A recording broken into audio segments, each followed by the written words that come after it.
This Torah class is brought to you by TorahAnytime.com.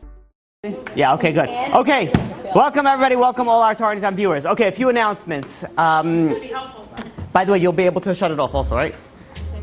Same, yeah, when we're finished. So, okay, a few announcements. First of all, stay tuned for class next week if we're going to have it or not. We will see what happens. Another announcement is that this Monday, BJX, in association with Bet Jehuro, a joint commission venture, is coming with the high school students. So any high school student from the ages of high school to high school, they are welcome to join a 6-week program.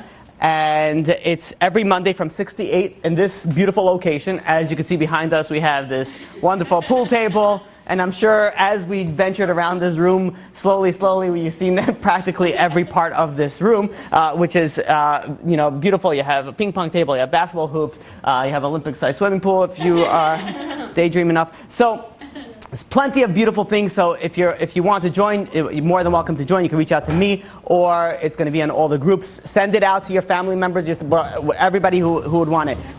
It is mixed. It's meant for that type of crowd. It's they meet with CEOs, with like powerful CEOs, and they meet with powerful rabbis. It's a leadership program, yeah. And they also get, at the end of that, if they go to the 6-week class, there's also a Shabbaton, a local Shabbaton, they get a $200 stipend. So they actually pay them to come to these type of classes. And for every friend referral, you think you can also make $50. Okay, that was that. Okay, let us go on. Today we're learning for Refuah Shlema to Simcha ben Basha and Yecheskel ben Tzila. So tonight we're, God willing, Be'ezrat Hashem, I hope to finish off the prequel to the Shavuot story. I know we're 1 week away from Shavuot, so we're only going to be starting possibly Shavuot by Shavuot or after Shavuot. But we're finishing up the story of what happened from when the Jews left Egypt until when the Jews arrived at Har Sinai to receive the Torah. So, coming to where we left off from last week, we spoke about the hidden story of the man. So now we're going to start off with the story of Miriam's well.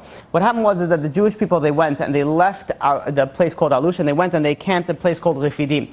In Refidim, the Jewish people, their spiritual connection deteriorated. So they and as we've seen last week with the lack of observance of Shabbat and the lack of observance of mitzvot, so because of their decrease in spirituality, there was going to be 2 tests coming to them. And one of them is in reference to water, and another one is going to be reference to Amalek, which hopefully we'll be able to cover both of those grounds tonight. So one of the reasons that they got tested with water is that the Torah is very much associated with water. Just like they were lacking Torah, so too they are going to be lacking water as well. Now, when they left from the previous place when they were in the desert, they knew that it was like very common that in the desert, prepare enough water because you're not going to have water wherever you're going. So to the same extent, even in the previous place where they had water, they knew that they better store up the storehouses for water, and then they would be able to go and have sufficient water for the time being. So when they arrived at Refidim, once they arrived at Refidim, they went, and the first thing they did is they started searching for stores of water. And when they saw that there was no water, there was no even bitter water, there was nothing in Refidim over there, so they went and they started questioning. They started saying, okay, listen, what are it's all Moshe Rabbeinu's fault. They went back to the same habits that they were trying to get out of. They started complaining to Moshe Rabbeinu. Says, look at him, he came and he brought us, he got us lost again. Who knows if he knows what he's doing. At the same point, you had some righteous people and say, listen, does Moshe steer the clouds? Moshe doesn't do any of that. It all comes directly from God. So Moshe, when the complaints came to Moshe, Moshe went, he listened to them, and he responded to them. He said, listen, he says, you know that I don't produce water. You know that I am not in charge of anything. I'm merely a messenger. And if you're getting angry with me, you're getting angry with God. He says, why are you getting angry with God? How many times does God have to test you? And how many times do you have to fail until you figure out the scenario over here? Stop testing God. Stop complaining. Instead of complaining to me, maybe pray to God. Maybe go and do the mitzvot like you're supposed to do. And then you're going to be able to go and get what you need. In general, and what happened was also the people went and they, after Moshe spoke to them, sort of put them in their place, they were embarrassed, they were humbled, and they realized that they sort of stepped over the bounds. In general, this is how it works in life, that sometimes if you get angry, frustrated, emotionally fluctuating in any sense, you're already not responding in the most intellectual manner, you're not responding in the correct manner, and you could do and say things that you will eventually end up regretting it. And Moshe went and he woke them up. He woke them up and be like, hey, you're overreacting. You're not doing what you're supposed to be doing.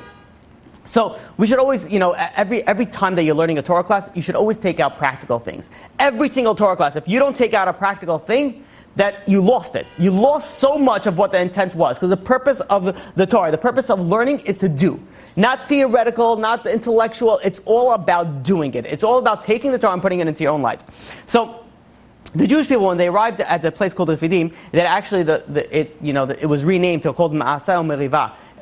Why was it renamed that? Because Ma'aseh means testing. They tested God. U'Merivah means conflict and strife. They kept on arguing and having conflicts with Moshe and with, obviously, into some association with God. So, to let's say make it practical, could it be something like, if you're angry at a person, you take a few days to think about it before talking to them? The most important thing to do, and that's a great point. Let's say someone gets angry at something. It was once a righteous rabbi that the child did something wrong. The rabbi didn't respond. 2 days later, the rabbi went and disciplined the child. Now that I'm not angry anymore, now that I'm thinking all from here, now I'm going to discipline you. Because sometimes when you get, even in the business world, right, you have somebody that's working for you and they just mess it up and you just want to blow. I'd be like, are you kidding me? Your salary is not worth on how much you just lost for the company. And you just want to blow. But that doesn't really gain anything. You don't really succeed in anything in that. But rather, the most important thing is, you take a breather, you relax. In life, this is a standard procedure that you should follow. Always do things intellectually, not emotionally. Because once you do things emotionally, it messes things up. Emotionally ruins your clouds your judgment. This goes for dating, this goes for business, this goes for family, this goes for every single thing that you do. You need to do intellectually. That's why Jews are supposed to be known as Melech. Melech means Moach Lev Kaved.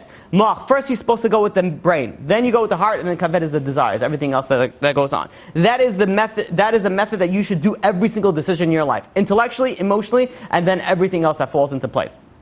And if you're not intellectually fully capacitated, so either if you're under the influence of either drug or alcohol or emotions, which also are just as much as under the influence as any other drug, you should refrain from doing anything rash because you will end up regretting it.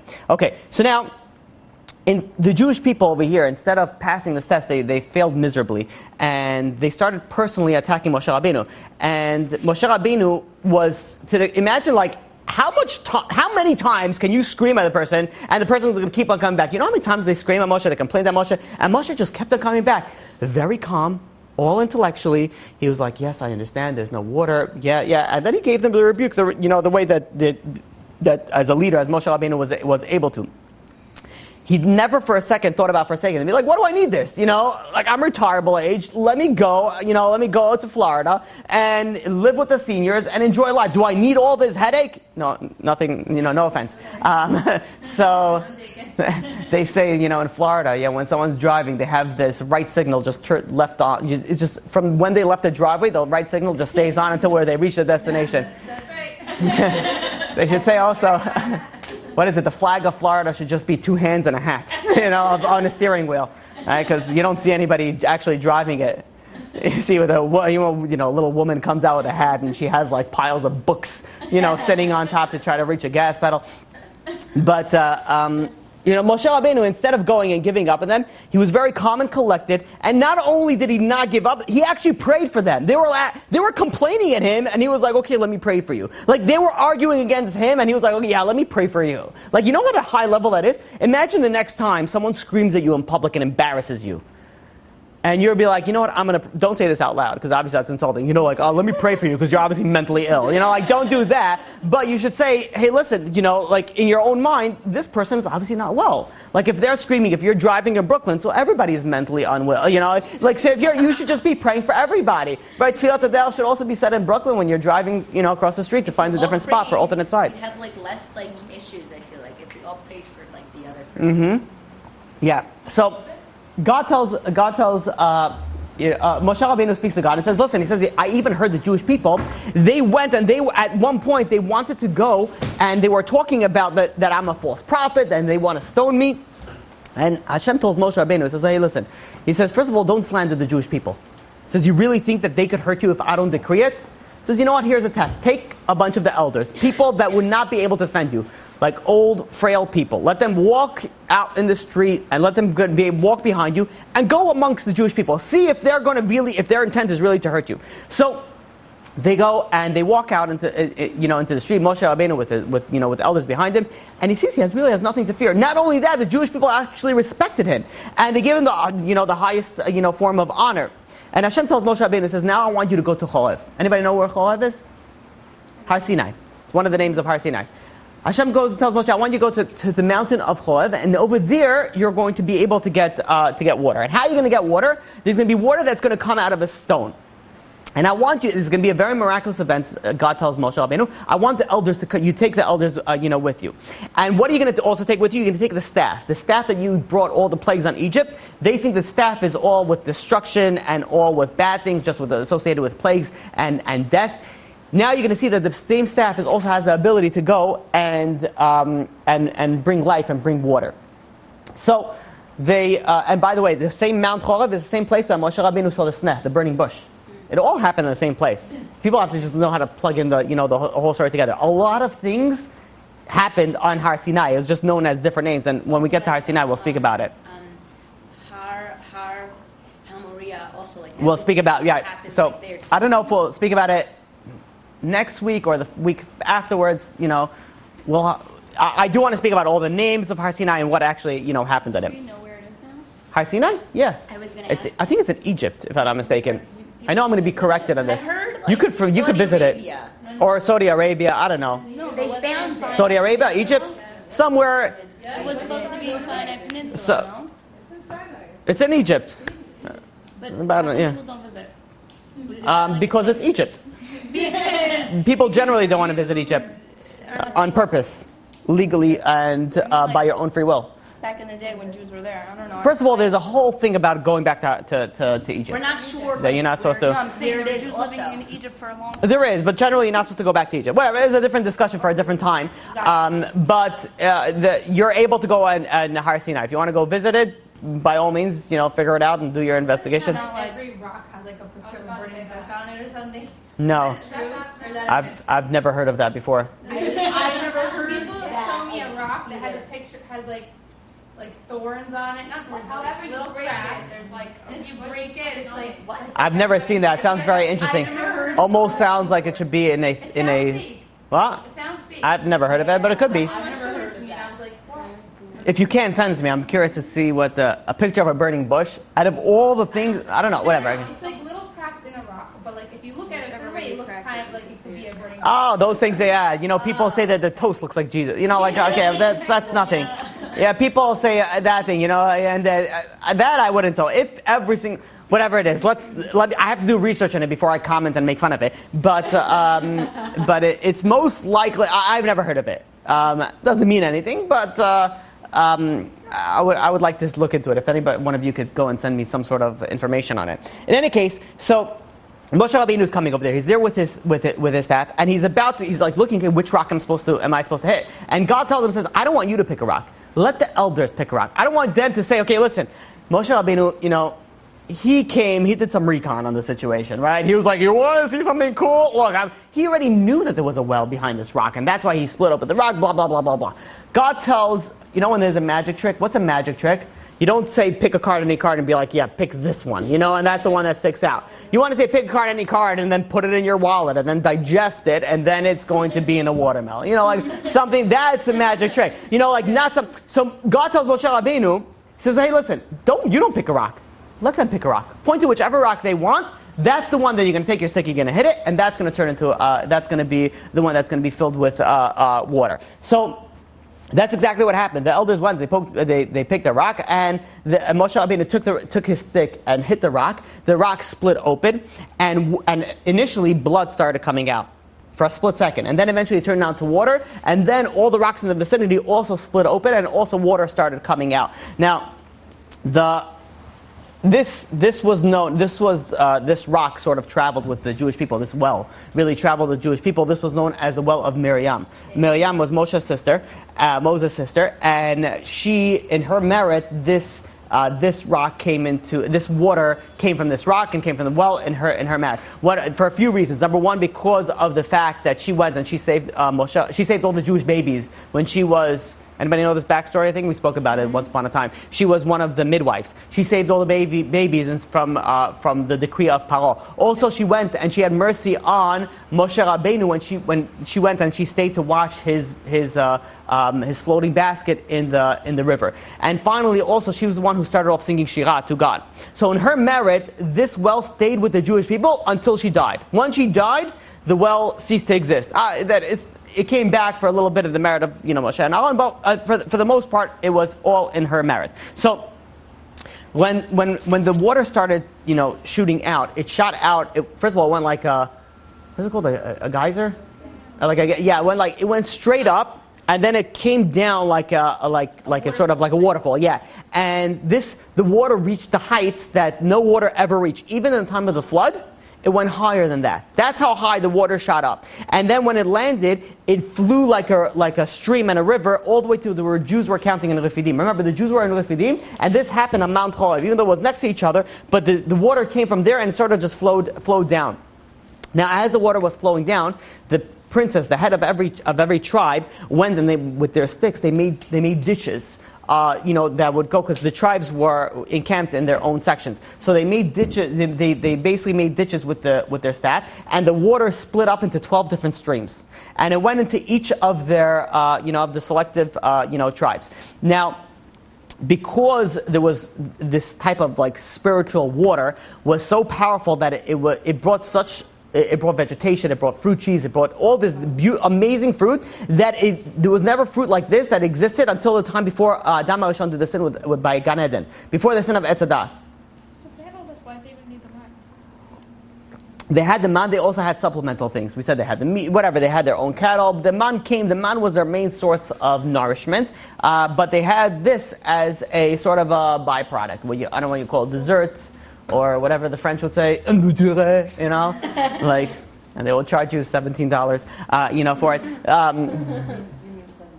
70 euros, when euro is worth something. Okay, so anyways, so now the water it split through 12 different streams, and not only that, in the streams it also split into a bunch of different little other factions, that it went to people's front yards where they had their tents. And now this water worked similar to the way that the man would work. So the righteous people had the water flow right by them. They didn't have to go and travel. They didn't have to schlep anything. It came right to them, and they were able to drink the water. The wicked people, they had to go and travel and bring buckets and then schlep and carry the water all the way back to them. The Gentile nations, the same way that they wanted to try to eat from the man, they couldn't. When they tried to drink from the water, if they scooped up in a cup or in a ladle the water, the second that they brought it to their mouth, the magic, it disappeared. There was nothing. They scooped it up, drank, and there's nothing. Scooped it up, drank, and there's nothing. If they somehow were able to put a few drops of water in their mouth, it tasted very bitter. It didn't taste good. It didn't taste good to them. Now, after this scenario happened, there was another very important factor that happened in this area, and that is the war of Amalek. So right now we're talking about 2 weeks before the giving of the Torah on Har Sinai. Sorry. I was just thinking, they say that when Mashiach comes, it'll be 10 times from Galus Mitzrayim. So will it be 10 times more than this? Is that mentioned anywhere? Depending on what you're saying in regards to Nisim-wise, it's going to be greater. But the story of Amalek, I don't want to give any spoilers, but bear with me, because the story of Amalek, I'm going to give you a spoiler. Too bad, because you said something. Thank you. The war of Gog and Magog was supposed to be crazy. Yeah. The war of Amalek was greater. Even this says Azar, even than the war. So. Stay tuned. Was in more scary? Well, I don't want to give too much. Let's wait till we get to it. There is a few things that that come to me. Well, let's wait. This is mine, right? Thank you very much. Okay. So we're talking about 2 weeks before the giving of the Torah. 2 weeks before the giving of Torah, the Jews, instead of purifying themselves and getting ready for receiving the Torah, going in prayer and learning Torah and doing the mitzvot that they already got, instead of doing that, they went through conflict and they also went through ingratitude. Similar to the Midrashim brings down a story that there was once a father who had a child on his shoulders. And the child was walking, past by, and they saw a beautiful fruit tree.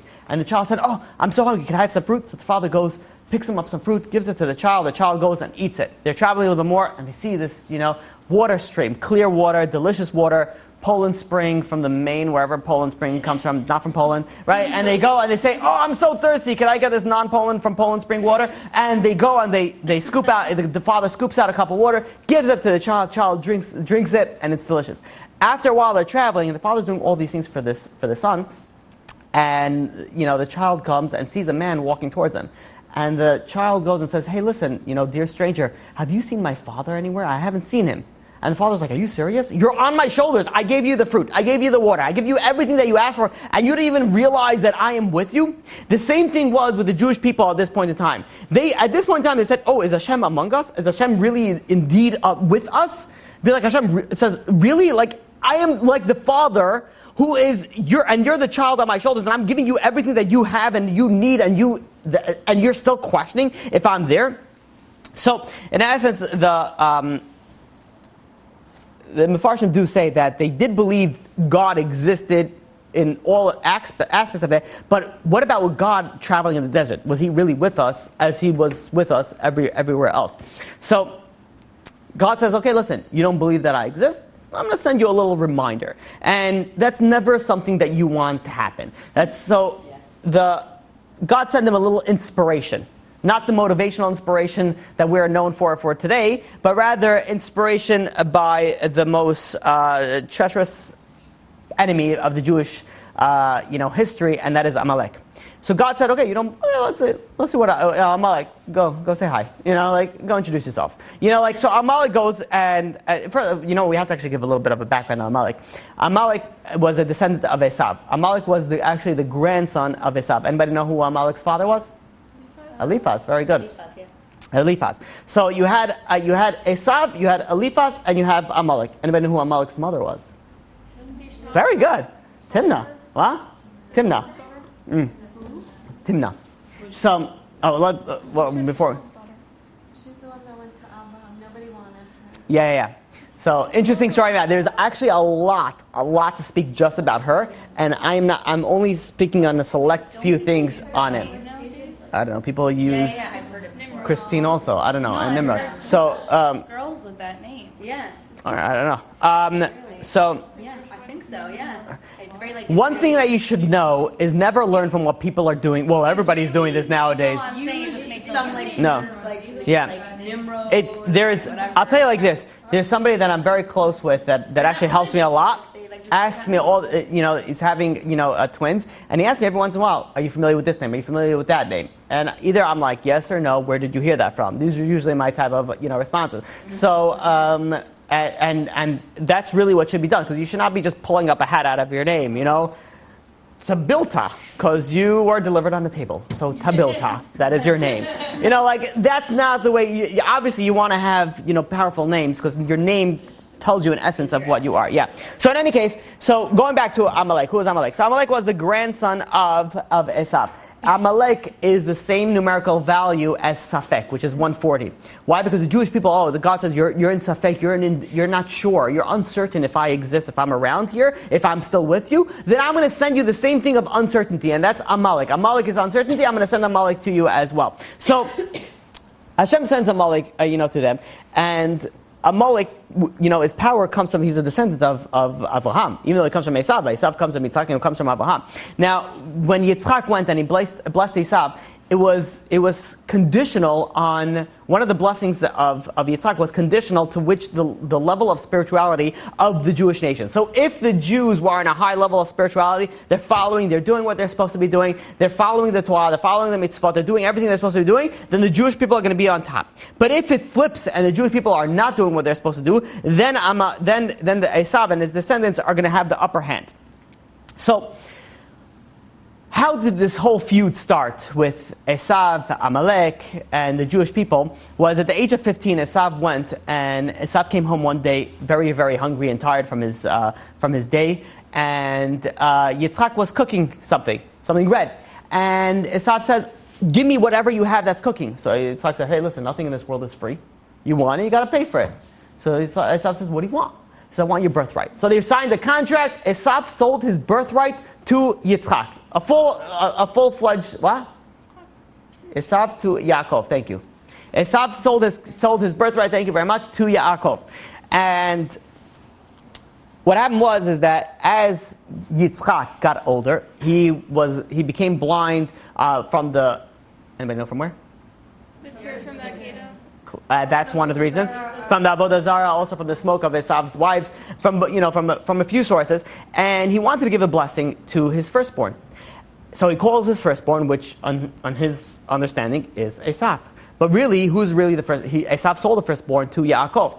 So Yaakov went, disguised himself as Esau, and he went and he got the blessing of that was originally intended for the firstborn, and Esau considered himself still the firstborn. So when Esau heard about this the sneakiness of what he felt that his brother did to him, he vowed to kill his brother. He's going to go and he's going to kill his brother. So when Yaakov heard about this, Yaakov fled. He ran out. He ran away. And Esau realized that Yaakov ran, so he calls his son Eliphaz. And he says, Eliphaz, listen, I need you to go and defend my honor. I need you to go and stand up for what's right for our family, and I need you to go and kill Yaakov. Because when Yaakov dies, then the blessing reverts back to me. So Eliphaz, growing up, knew that one of the most important things in mitzvot to do is to honor your parents. Because Esau was known to honoring the parents. So Eliphaz goes and sets out to go and kill his uncle Yaakov. Now, Eliphaz respected his uncle Yaakov Avinu. He didn't want to kill him. But listen, some people don't know the priorities. And he said, listen, keep it up aim. I got to do whatever I got to do. If he wants me to kill and then rob the Fed, that's what I got to do. There's nothing that my hands are tied. It's not like I had a choice. So he goes and he chases and he catches up to Yaakov. He catches up Yaakov. Yaakov realizes when he comes and says, okay, I see that you're, this is my dear nephew. I see that you're coming to kill me. And Eliphaz says, yeah, I am coming to kill you. So Yaakov says, listen, I have a solution for you. I'm sure you don't want to kill me. You're a good person. You want to do what's right. And Eliphaz says, listen, I have to follow my father's orders. My father said that I need to kill you, so I need to kill you. So Yaakov Avinu says, a poor person, a destitute person is known as dead.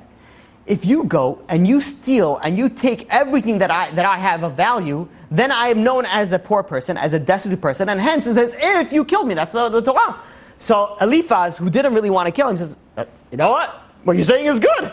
It doesn't work with terrorists nowadays. He said, what you're saying is good. He says, let's do that. So Eliphaz goes and robs Yaakov Avinu. He takes him up of everything and he goes back to his father Esau. I have a question. Yeah. Why did Esau send Eliphaz? Why didn't he just come himself? Oh, very good question. Why to send your minions and not do things, dirty work yourself?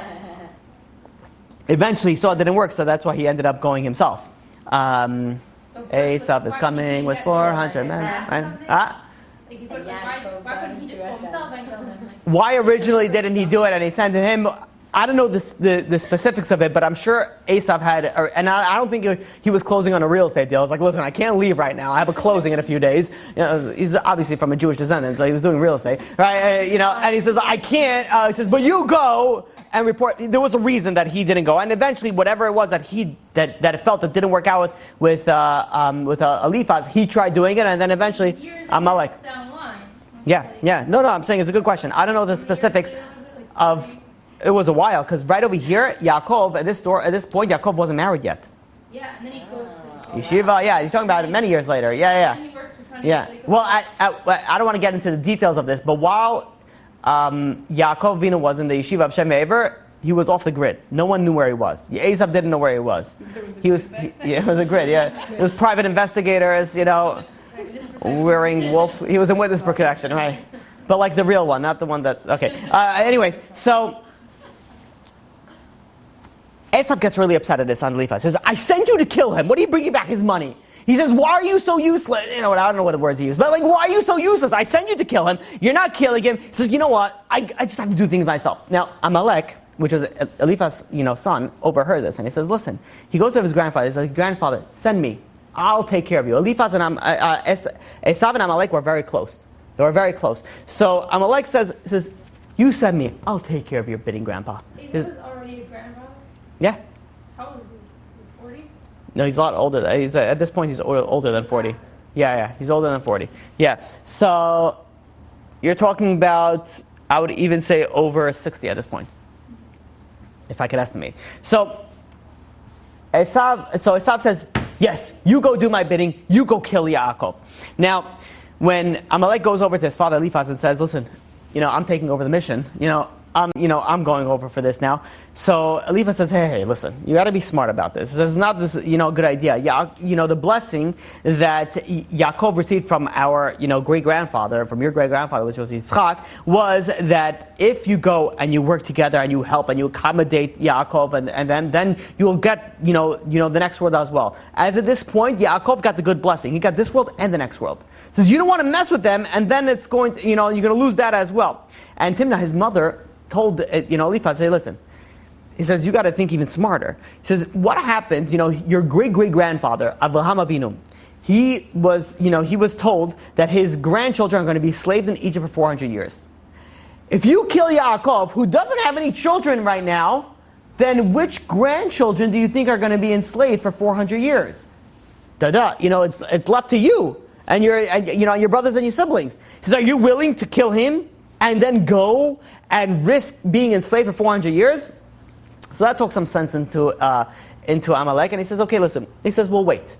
And we'll wait for the opportune time, then we'll strike, we'll attack, and we'll destroy and annihilate. So they waited and waited and waited for a very, very long time. And from one Amalek king to another Amalek king, until finally the Jewish people left Egypt. They were no longer under Egypt rule. Now they're traveling in the desert, all by themselves. Now they're at their weakest point.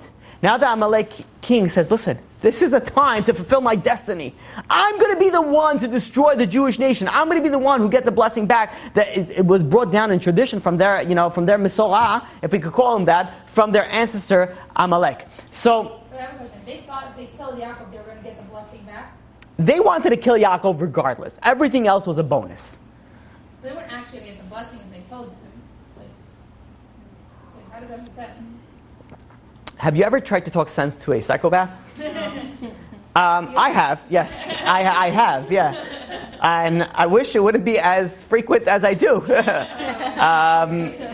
To the point that sometimes I send people to speak to other rabbis, and the rabbis call me back, and they're like, you better block your number from this person because this person is certifiably crazy, psychotic. I get this time and time again. Baruch Hashem, the people that that reach out to me. How did they find you? I don't know. So, but listen, everything is good. We try to help as much people as we possibly can. But I've dealt with my fair share of psychopaths. Yeah, not easy. I'll tell you that much. Not easy at all. There's no intellect that you can speak to them. You're going for psychology? Yeah. Wait a few years. You'll understand what I'm talking about. So maybe I'll send you some patients. I'm not going to work with that kind. That's what every psychologist says. Okay, so now the king, stressed out. the Amalek king hears that the Jewish people are traveling in the desert.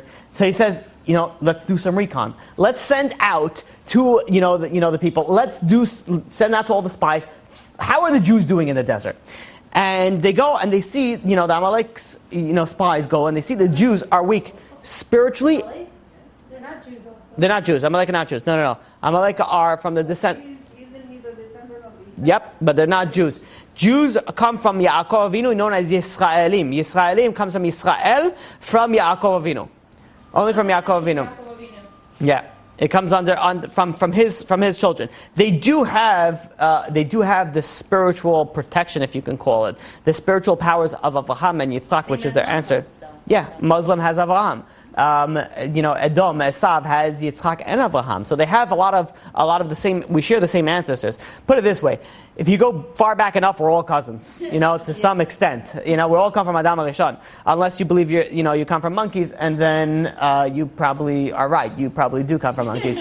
So, but everybody else most likely comes from from normal human stock. In any case, so the Amalek goes and does its recon and realize that the Jews are weak. They're weak physically, they're weak spiritually. This is our time to attack. Now, the Amalek was undermining, the Jewish people believed in one God. They actually introduced this into the world. This is the monotheism that they introduced. So the Amalekim, they actually undermined that fact of one God. They also felt that they're the rightful heir to Eretz Canaan, which is Eretz Yisrael. They really deserve that because they're really they claim that they're really the firstborn and they really should be getting those blessings. So in any case, they go and they're beginning to plan their attack, the attack on the Jewish nation.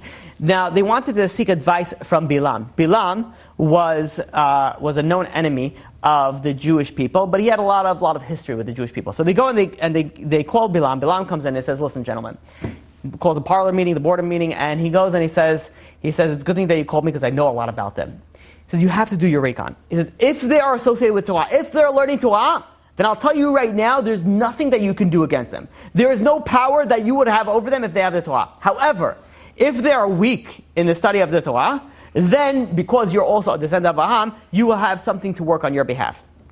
So the Amalek king goes and says, "Hey, listen," he says, "we already did this recon already. We know that they're weak in the Torah. They're not listening to the Torah. They desecrate the Shabbat. They did things that they were not supposed to do.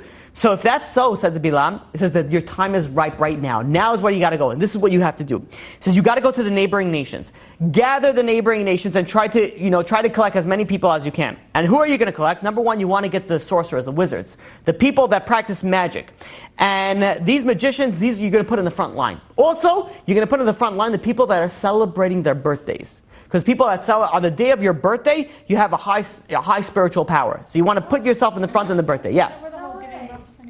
That's why you give blessings on your birthday. That's why it's very important to start new things on your birthday. You give charity on your birthday. There you go. So if you want to start something new, it's good to start it on Hebrew birthday. English birthday means nothing. No, 20. So it's very, very. You're born on Shavuot?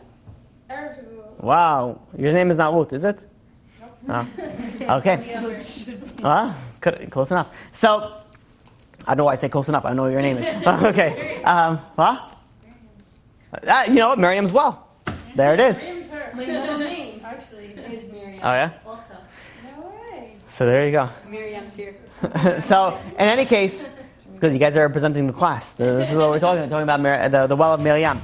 In any case, going back to Amalek. Anybody here named Amalek?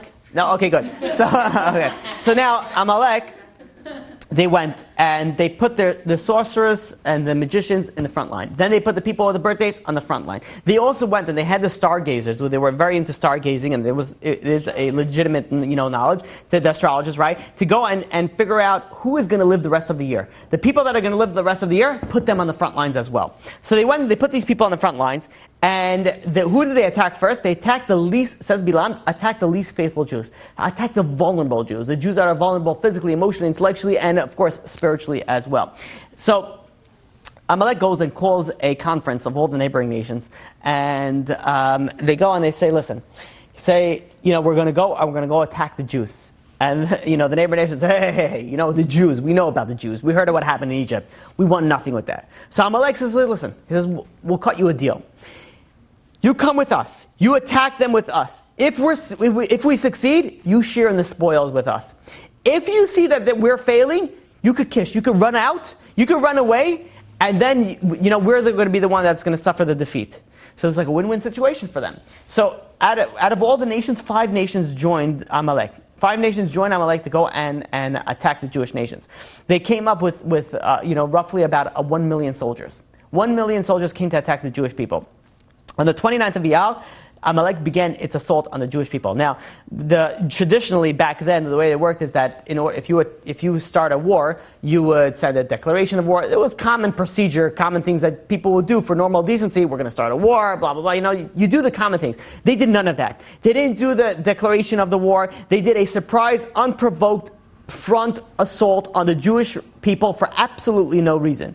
Now what they did was they also did some recon before that, because how are they going to find the Jewish nation? The Jewish nation was covered by the clouds of glory, invisible to to other people. Other people weren't able to go and find them. So what they did was that they were able to procure a clay tablets with a bunch of the lineage from the Jewish people, and they found out the Jewish people, and they sent people to the Jewish camps where the people, the wicked Jewish people and the Erev Rav and the not so righteous people were not able to go into. They were not covered by the Ananei Kavod, by the clouds of glory. So they were on the outside of the camp, and so they started a conversation with them.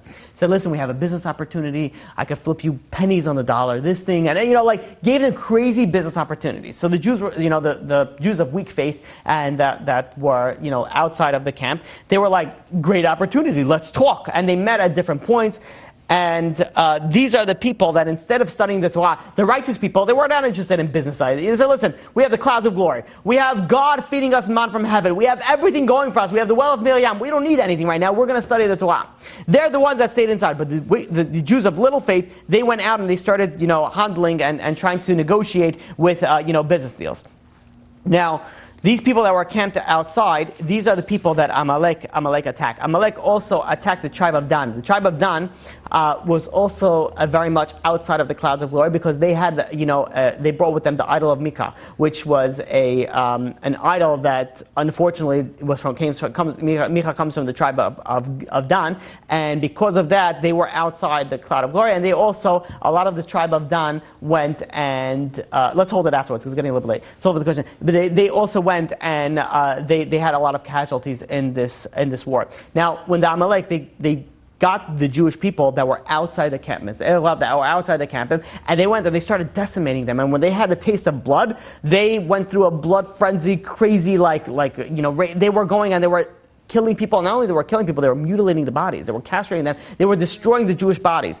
Now, the general reason why people go to war is either if you want to go and you want to attack their land, you want to capture the land. The Jews over here, they had no land. They were in the desert. Why was Amalek really attacking them?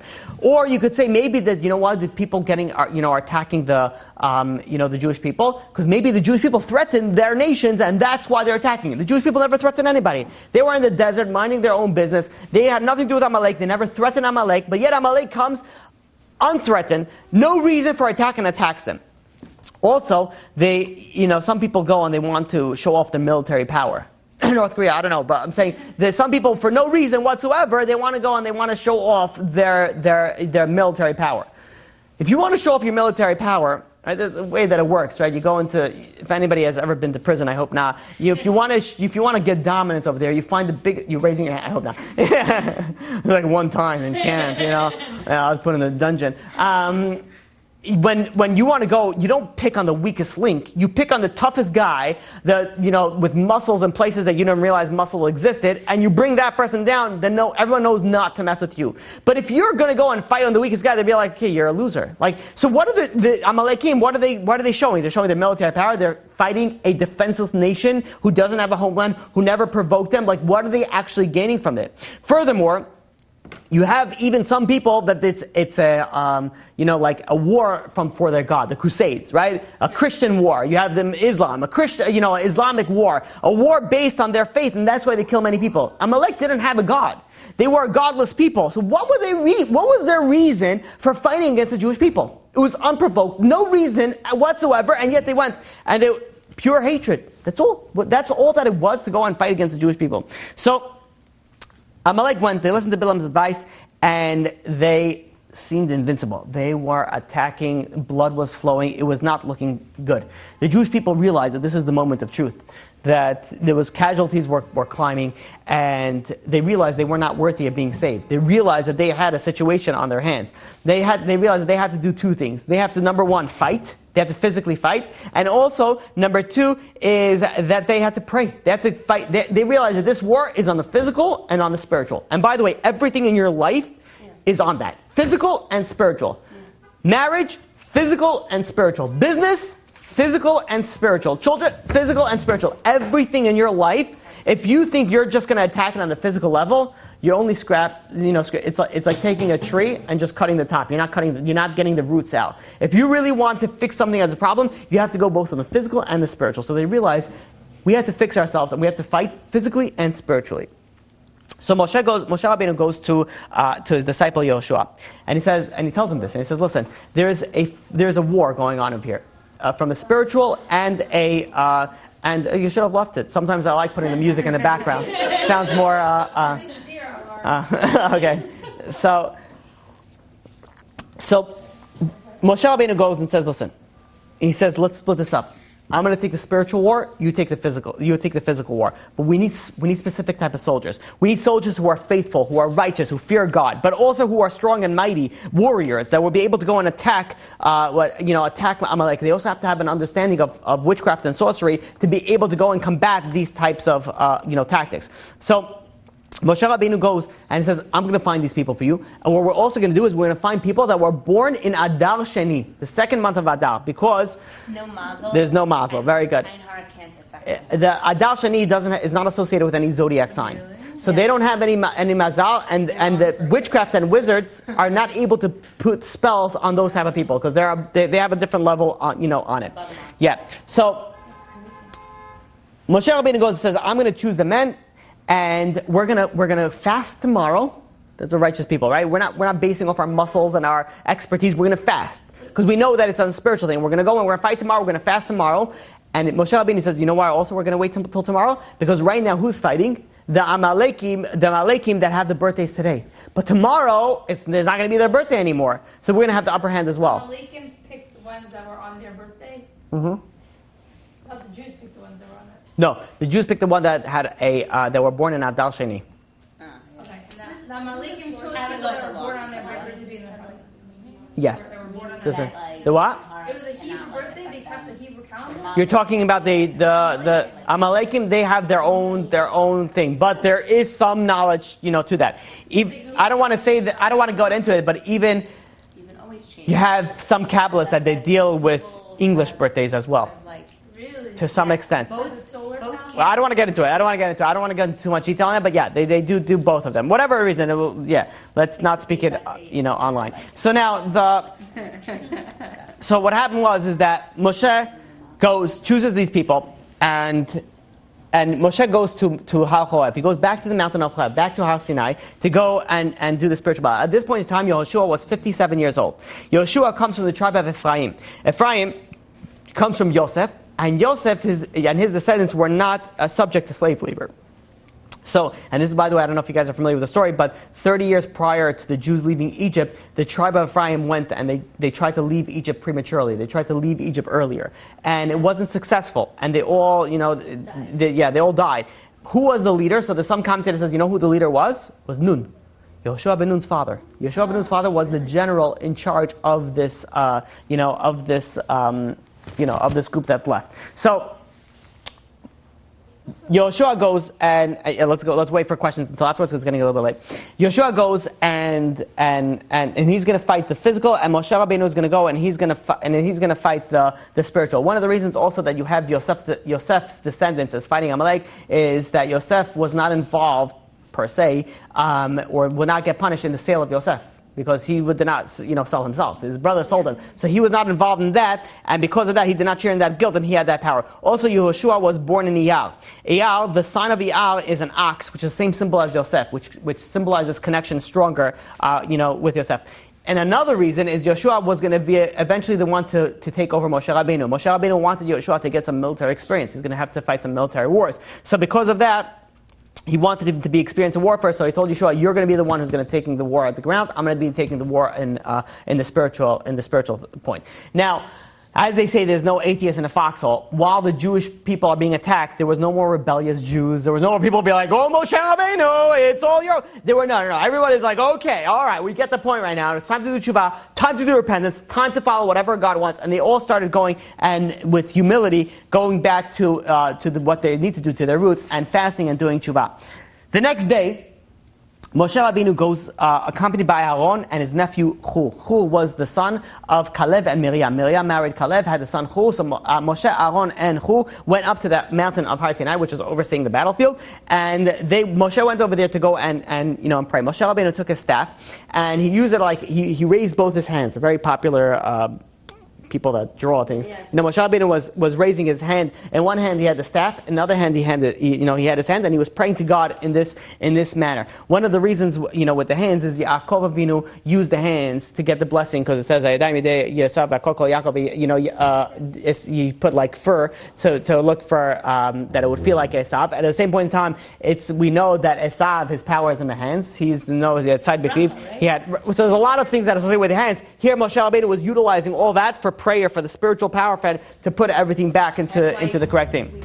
Oh, we'll see afterwards. So what? Different reason. No. So another reason that Moshe Rabbeinu took the staff is that he was going to use the staff to rain down plagues on the Amalekim as well. So Moshe Rabbeinu starts praying to God, and the Jewish people see Moshe Rabbeinu on the mountain. They see him over there. They see him with his with his hands to heaven praying. It desired them to pray as well. So it sort of renewed their faith and realized that they only have to go and pray to God, and they only have to go and realize that everything at the end of the day is only on God. So when they saw his hands going up over there, and they were praying, they were winning. They were in the lead.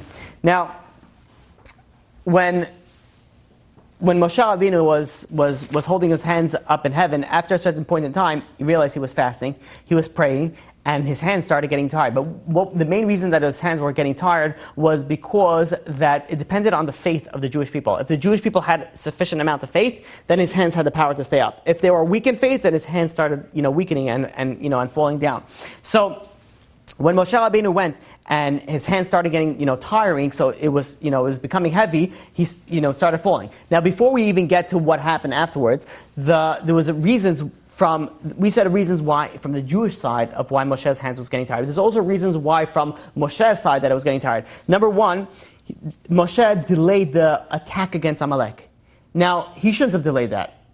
God said you shouldn't have delayed it, because a righteous person, regardless of whatever he has, is judged to the minute details, he got punished for that, and his hands got tired as well. Furthermore, why did Moshe Rabbeinu distance himself from the war? Why did he go only in the spiritual front? He should have been also on the front line. So because of that, also God made his hands tired. And finally, Moshe Rabbeinu advocated for Erev Rav, for the people that cause a lot of the problems for the Jewish people. It says because you are involved in this, so then your hands are going to get tired as well. So what happened was Moshe Rabbeinu was very, very tired. He had his hands holding up over there. So you had Aaron and Hur right over there. So Aaron and Hur would be able to hold his hands. The problem is if anybody knows about Moshe Rabbeinu, he's very, very tall. He's 10 amot tall. They couldn't reach his hands, and his feet was also getting tired. So they got a rock, and he sat on the rock. And when he sat on the rock, then Aaron and Hur were able to hold his hands. Aaron was holding the right hand, Hur was holding the left hand, and they were holding his hands up, and he was able to continue to pray. Now, Moshe Rabbeinu, a respectful leader like Moshe Rabbeinu. I don't know if you could even picture any other respectful leader in the history of the world to the level of Moshe Rabbeinu. They wanted to say, okay, listen, you're sitting on a rock, get a cushion. If you ever sat on a rock ever for more than 2 seconds, you realize a cushion would be of benefit. So he goes, and Moshe Rabbeinu says, no, I don't want a cushion. He says, I have my brothers fasting on one side. I have my brothers in the front lines on the other side dying. He says, well, I'm going to suffer in their pain. And that is really what one was supposed to do. When the community is suffering in pain, you're supposed to suffer it together with the community. Because then when the community prospers, you're going to prosper together with the community. You're going to rejoice when the community rejoices. So the day was coming to a close, and Moshe Rabbeinu, because of his prayers and that, they were able to prevent the Amaleki attack. But the wizards and the witches and all the people that practice magic, they were like, okay, listen, it says night is coming. Night is that's when they're able to read the stars. That's when they're able to do something. So they were waiting for that. So Moshe Rabbeinu prayed and prayed and prayed that night shouldn't come. And God made the sun stay up, and the night didn't come. Now, this ruined all the magicians' calculations. Everything was out of whack. The magicians were so much in panic that they tried to put new spells, new divinations out against the Jewish people, that they were able to go and raise their warriors out in the air. They were hovering. The warriors were flying in the air. And Moshe Rabbeinu, with his knowledge, he had some knowledge, on this, and he was able to negate the spells. So the wizards brought the warriors up there. Moshe Rabbeinu negated them. Now, have you ever seen the cartoons like back 600 years ago? Where you have somebody that runs out into like a cliff, and then they take some like 3 seconds, and they're like, and then they try to run for and then they run back. But if it's not kid friendly, which is all of them, they just fall straight down to their death. But they don't get dead; they just get bruised. Because teach your kids, just jump over 4 stories. Nothing's gonna happen. So there's another episode. Oh, is that what happens? Oh, lovely. So the Amaleks, the warriors are floating. They're flying. They're hovering in the air through magic. Moshe dissembles the magic. The Amaleks fly down. They come crashing down to their deaths. So this is what's happening back and forth. The magic is all over the place, because that's one of the ways that they fall. It's all over the place. They're not able to follow through because the calculations, everything is off track. God stopped the stars. The sun is in there, so everything was off track. So now this is where all of a sudden the battle was turning in favor of the Jewish people.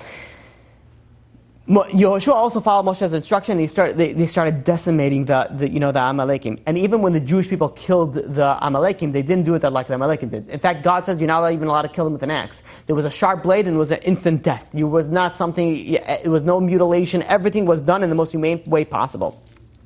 The magicians even had a way to have a shield on them, to prevent them from having arrows or anything but their arms and legs, for whatever reasons, were not able to be put in the shield. And the Jewish people, whatever they did is that they cut off their arm and legs to put them, incapacitate them to have any future harm to the Jewish people. In any case, the Jewish people at this point, emerged victorious. They did not succeed in obliterating Amalek completely. And this is why we have a obligation in Shemot, chapter 17, verse 14. We have an obligation to destroy and eradicate the memory of Amalek.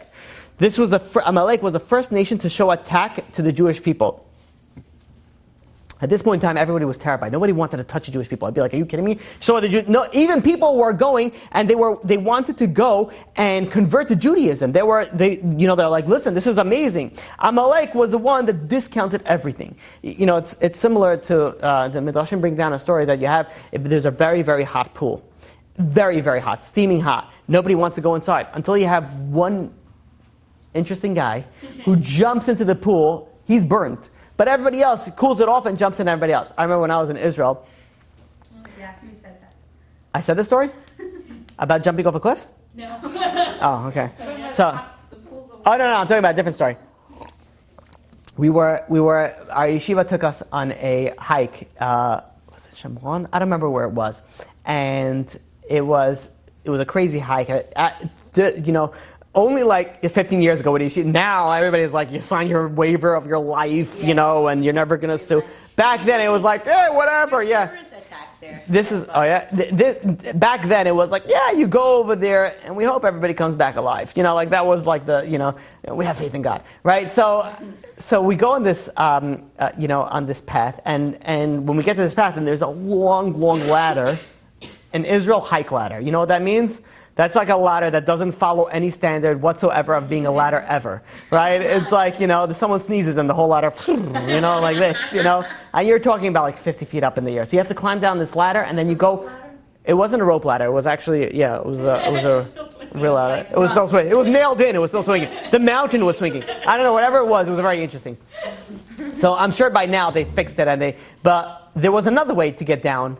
It was a pool of water at the bottom. There was another way to get down, is that if you climb around, there was a nice little cliff edge, and then you can jump and pray and hope that there's enough water. So now, I was one of the first over there, so I climbed down like everybody else, until there was one guy who says, you know what, I could probably jump off this, because there's water down there. So it was, and I gotta tell you, I was down there already, but that jump was the highest jump I've ever done in my life. I actually you went back up? Went back up. I went back up again, because I'm a man, and you men have to, say that you're a man. I was down already. I was on the other side. And there's one guy who went and jumped off. I got to say, it was over 60 feet. It was over 60 feet. I've never... And people, there's one guy, everyone, Baruch Hashem, was okay. I don't know the rabbis were like cheering them on. We're like, yeah, you got it. How do you know there's no rocks on the bottom over there? I don't know, whatever it was. One guy jumps off the cliff and lands on the pool. What happens to a bunch of macho guys that see this? I'm going to do that too. I'm going to do a flip. I'm going to do that. I'm going to do a belly, whatever it is, right? So a bunch of guys go up, and one by one, everyone. Now, I got to tell you this, as macho as any guy is, when you get up there, right?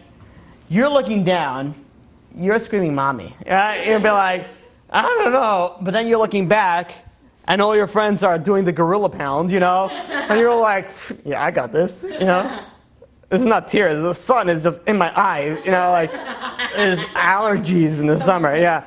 So I remember being in that, all because of one guy. All because of one guy went and he jumped. And I remember going up over there, and I was like, no, yeah, I'm not going to do that.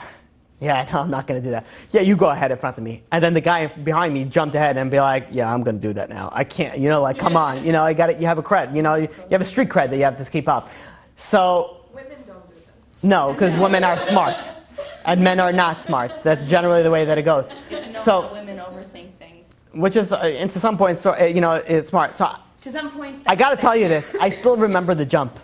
I remember the jump, and I remember falling down. I remember just looking at the ground, and I'm like, why is the ground so far away, and why is it taking so long? These were the thoughts I was going, why is it taking so long for me to hit the ground? And then, all this while I'm falling is like, this was not a smart idea. What am I supposed to do? Cross your legs. Make sure, I followed the industry protocols that were introduced by my friends. And, it was the longest drop that I've ever had in my life.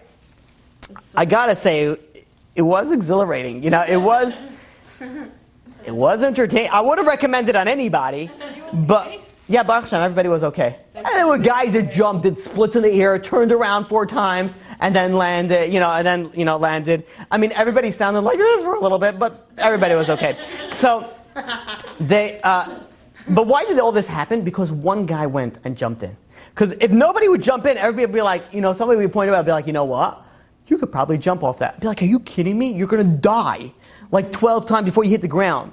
Like, I remember when we were in camp, we used to go to like this water park, Beer Mount, I don't know what it was. There was a water park, we had like a cliff. And the cliff was like 20 feet up. That was a joke compared to this. That was like taking a step, compared to what we had to jump off in Israel. Huh? Mountain Creek, is that one Mountain Creek that has like a cliff? I don't know. I was like at 20, and everyone was like, whoa, let's wait, we're going to jump off. I'm like, until you go to Israel, right, and jump off somewhere you're not supposed to jump off, like, you don't know what you're talking. This is not, it's not a rush. And I'm not talking about those people that go and jump with rubber bands attached to their feet, or whatever, okay. May God have mercy on them as well, but, bungee jumping, yeah. So, the point is that people do things because the first person that does it cools it off for everybody else. Amalek was the first person that cooled it off for everybody else. Everyone's like, not such a big deal. You have this also in classes. Sometimes, you give a powerful class, or you go and you're listening to a powerful class. A class that says, you know what, I'm going to change my life. I'm going to change my life. I'm not going to be like back then, the Jews didn't listen. I'm going to follow God. I'm going to follow Torah. I'm going to follow mitzvot. I'm going to do everything that I need to do. But you know what? Then there's one guy or one girl that as everybody leaves, makes one joke. Makes one comment, and that just ruins the entire thing. That's exactly what Amalek did. It did one action that ruined the entire thing, to the point that many people were like, yeah, whatever, the Jews, yeah, they left Egypt, but really, did they was there really so much like crazy stories that happened, so much magic that they overcame? Like, look, Amalek was able to go and fight them, and they actually hurt them. So Amalek was the type of people that went and they cooled it off for everybody else. The Amalek, even though they went and they killed a lot of the Jews, they were also attacking God. They were attacking, the Kisei HaKavod. And that's why we have an obligation to go and remember Amalek. We have a Zachol. The same, by the way, Zachol is the same word that we use to remember Shabbat. The Jewish people didn't keep Shabbat. Zachol, now you have to Zachol Amalek. Realize, why did God say you have to remember Amalek? 2 reasons. Number one is that you realize that why did Amalek have the ability to go and fight against you? Because you did not Zachol Shabbat. You did not follow the Shabbat. You did not do the laws that you needed to do. You did not follow the Torah. You did not follow the mitzvot. You did not follow the things that you're supposed to do. So guess what? You're going to be attacked. After the last week that they didn't keep Shabbat and Amalek came? Yeah. That's one of the reasons. They didn't follow the Torah. They didn't keep Shabbat. Yeah. So, another reason is, and by the way, also God did not allow them to destroy and annihilate Amalek completely at this point in time. Why? Because the Jewish people needed a reminder to put them in shape. Be like, hey, listen, says God, I'm going to keep Amalek around. Just remember, they could always attack you again. It's sort of like keep you in reminder that, there's a speed camera going on over here. You speed, you're going to get a ticket. Amalek is over there standing that in case it's needed. And this is where, the Zohar brings out, which you mentioned earlier, that this was not a minor battle at all. This, from the time of creation until the era of Mashiach, there was no battle that could be compared to it, says Rabbi Shimon Bar Yochai. Even greater than the war of Gog and Magog. Why? Why was this so much greater? Because the spiritual forces that were called into play in this war. There was so much spiritual forces that were called into play. What happened was eventually with Amalek, and we're finishing in a few minutes, that Amalek was called to be destroyed several centuries later by the time that the Jewish people had the first king, King Shaul. So when King Shaul went and he was supposed to go and destroy Amalek, by the way, why was King Shaul? King Shaul comes from where? Comes from Binyamin. Who comes from Binyamin? Also Yosef. It comes from Yosef. Just like originally, what happened was Yeshua ben Nun, who was also going to go and destroy them. He comes from Ephraim. You have over here who comes from Yosef. So too you have King Saul, King Shaul, who comes from Binyamin, who comes from Yosef as well, because that is who's going to be able to go and destroy them. Rachel. What did I say? He comes from Yosef. No. He comes from Rachel. Comes from Yosef. Yeah, Yosef and Binyamin were Rachel's children. Both of them come from that, and also both of them were not involved in the sale of Yosef. Okay. Right. Thank you for correcting me. So I'm already 3 steps ahead. I'm trying to think about how am I going to wrap this up. So the time that Amalek is going to be destroyed is going to be the time of Mashiach. And in the time of Mashiach, the way that we're going to destroy Amalek is not by destroying Amalek. The way that we destroy Amalek is by destroying the archangel. It's all based on spirituality. It's all based on stopping to sin and doing tshuva. And once we do that, we're going to be able to erase, the Amalek. Now, to finish it off, there's a mashal that the Mefarshim bring down, that there was once a king that was very angry at his wife. Maybe or maybe not, he was Sephardi. I don't know. So he decides, you know what? I'm going to take a walk. Take it for what you know it is.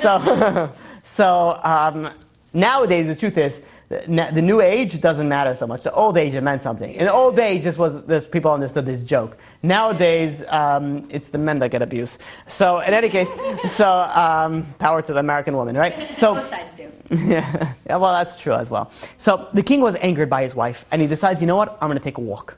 I am going to cool off, and he takes a walk. Where does he walk to? He walks to the jewelry store. He walks to the jewelry store, and he buys the most expensive rings and jewelry that this store has. And he goes over back to his wife, and he presents her with all this jewelry. Now the minister says, wow, look at this. He says, imagine, this is how the king treats his wife, the queen, when he's angry at her. Imagine how he treats her when he's happy with her.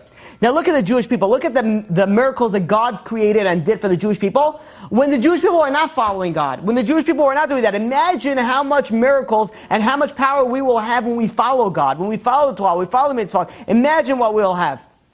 So B'ezrat Hashem, may when time come, when the Mashiach will come, that will be actually to finalize eradicating the memory of Amalek. We won't have to deal with Amalek, and we'll be able to fully indulge in the Torah the way that it's intended to be, the way that we're supposed to be, and we'll be no longer subjugated to any nations, not Amalek and not anybody else. Questions? Amen. Questions? Wait. I'm trying to remember what it was. Questions while we're loading. Question. It's not about the shir right now. It's fine. I had a question. Wait. Okay, let's wait. Dun, dun, dun, dun, dun, dun, dun. Oh. Hashem gets mad that Amalek attacked and the Kisa Kavod, but Hashem sent Amalek himself. Oh, very good question. Why does Amalek? This is in general a question. So why is Amalek getting punished? Hashem sent them. Because they're happy to do it. Free will, right? There you go. Free will. The way that it works is that even let's say someone goes and steals money from somebody else. God can say, why did you steal from somebody else? But the person can say, listen, God, you orchestrated, you said that this person money should get stolen from it. I couldn't do it if you wouldn't have given the okay. So why would I get punished? So Choosing to be a vessel, but this Hashem said, I will send Amalek. Amalek choose to be a vessel. Hashem, if somebody's going to be losing whatever it is, whether it's a nation or that, God will find a messenger. In a way that a man wants to go, he will be led. So regardless of who was the reason or who was the source for it, yes, it was okayed by God, but God only said it because you wanted to do it. So because they wanted to do it, and it's something that they were looking and trying to do for many, many years. So because of that, they're obviously they're involved in the punishment as well. But before you get to that, you remember it? I'm walking this way. So many different nations attack the Jews. How come only Amalek is the one that we have to kill every single last. Because Amalek was the one that cooled everybody off. Right after the Jewish people are on the high, right after God presented himself and gave the Exodus, gave the splitting of, it was so many things, the man, everything happened, the Jewish people are on the high, God was introducing himself, and Amalek went and attacked not only the Jewish people, they attacked also God. Amalek has a special place because of that. Not especially good place. So wait, if Shavuot would have killed all of Amalek, would Mashiach have come then? Put it this way: who comes? Haman comes from Amalek. Right. So if Shaul would have killed, who knows what would have happened? I'm saying, but there would have been a lot of different outcomes. Because Amalek is supposed to be part of the war of Gog and Magog. So. Well, the war of Gog and Magog is really Ishmael and Esau that's going to be involved, in it. Nowadays, we don't know who Amalek is. We don't know who Amalek is. I mean, people say, give proofs that it's Germany, whatever. It's a different class for a different time. But we don't know who Amalek is at this point in time. Did you say? All mixed together. Right. Any other questions? You had a question? When Magog happens, Amalek is, we're to know who Amalek is then? When Mashiach comes, Amalek is going to be officially destroyed. Because after Mashiach comes Olam Haba, world to come, and that's, Amalek has no entrance in the world to come. And you're saying before that it's going to be a spiritual war? Amalek was a very spiritual war. Amalek was spiritual. And physical. But the end and the Gog and Magog, was that going to be physical or spiritual war? It's going to be both. And it really, there's a lot of factors that depends on the war of Gog and Magog. So it depends on how the reason that Mashiach comes. Is it going to come from because people are all good or people are all bad? So it depends. It's going to be very different outcomes depending. It depends on us. Free will. One more person. Mm-hmm. I was Put it in. You're going back to Florida, so no? Yeah, I have to get them all in. Get them all in. I was discussing about this topic of Amalek, and someone would say how do you show that Esau is evil? Basically, some people would say oh, he was really good, he wanted to serve his father, and Jacob just went and stole the blessing away from him. How is that fair? How do you explain that whole scenario, saying no, really Esau is wrong? So how do you? So right. So the question is, how do you go? Right. How do you show that Esau? How do you show how evil Esau is? Right.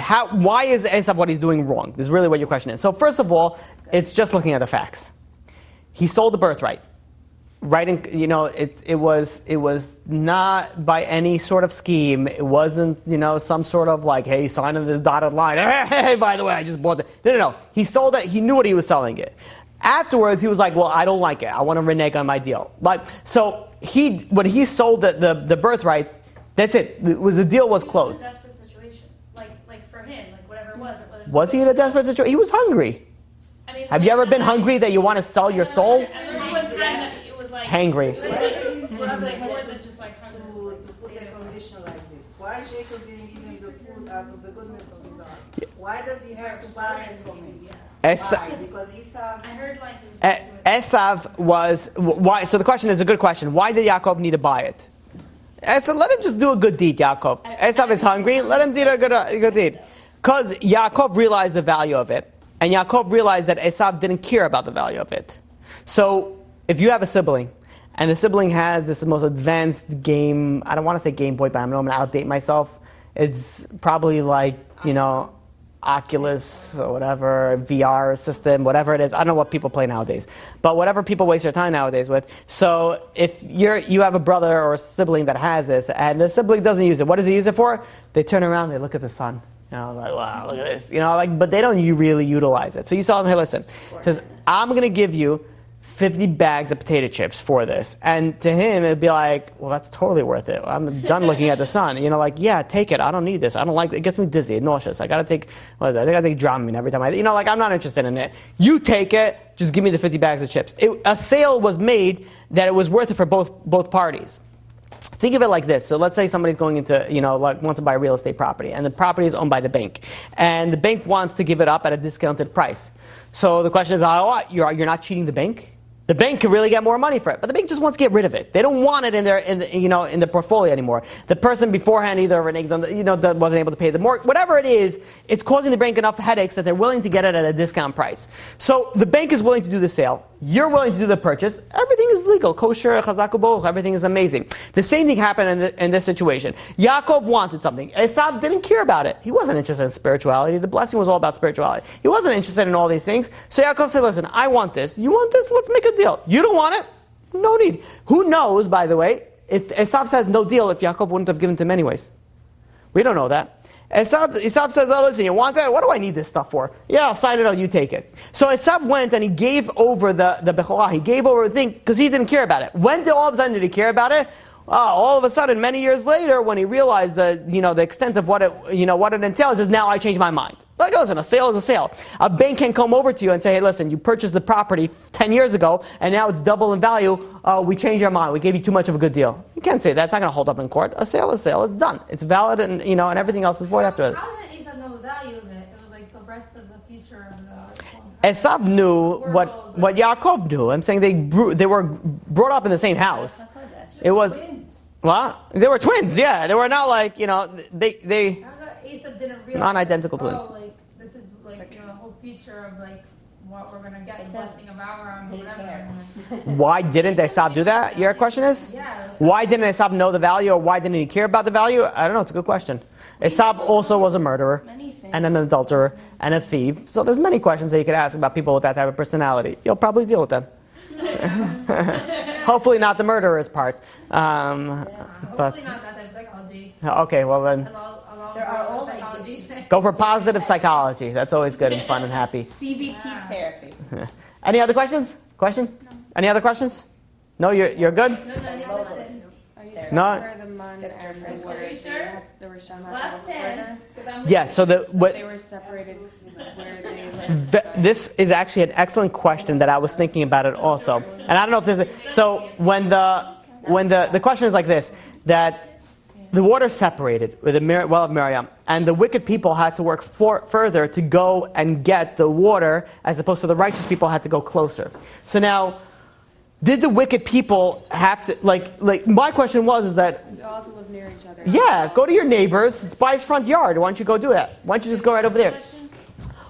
How is it that the wicked people had to travel further to get the man than or the water, for that matter? Or why? They live next to let's say, a righteous person. Let them go next to the righteous person. So what's interesting is that, and I believe the answer is that you had people lived depending on where you lived. For example, the wicked people were outside of the Neakavot. The Arab were outside. So it was centered per se by tribes, but also to some sort of extent it was by righteousness. And I guess I don't want to say the front lines, but the man also, yeah. So there must have been some sort of and the crazy thing is that they traveled. So the same schematics came with them to wherever they were. That's the crazy part about it. It traveled with them, and wherever they planted there, it was unbelievable. It's a miracle within a miracle within a miracle within a miracle. The more that you can't, and by the way, I'm going through the story very fast. And I'm going through it very slow, what you think is very slow. But I'm actually going through it very fast. But there's so much to speak about, so much of these things. But I want to try to get the overview. We're not going to the depths of it, because then we could stay on the war of Amalek for a few classes just on the, that. So there's a lot of details in here. I would strongly recommend people to go and study and read. If you learn history, you go and you don't repeat history. It's very, very important to realize where the Jews fell, where the Jews succeeded, why the Jews fell, why the Jews succeeded, because then you can implement that into your own lives. Succeed and fail, success and failures in your own lives, and what are the sources and the repercussions for that as well. Any other questions? Okay. Hazak Baruch. Do you mind? Thank you. All right. Yeah. You've just experienced another Torah class brought to you by TorahAnytime.com.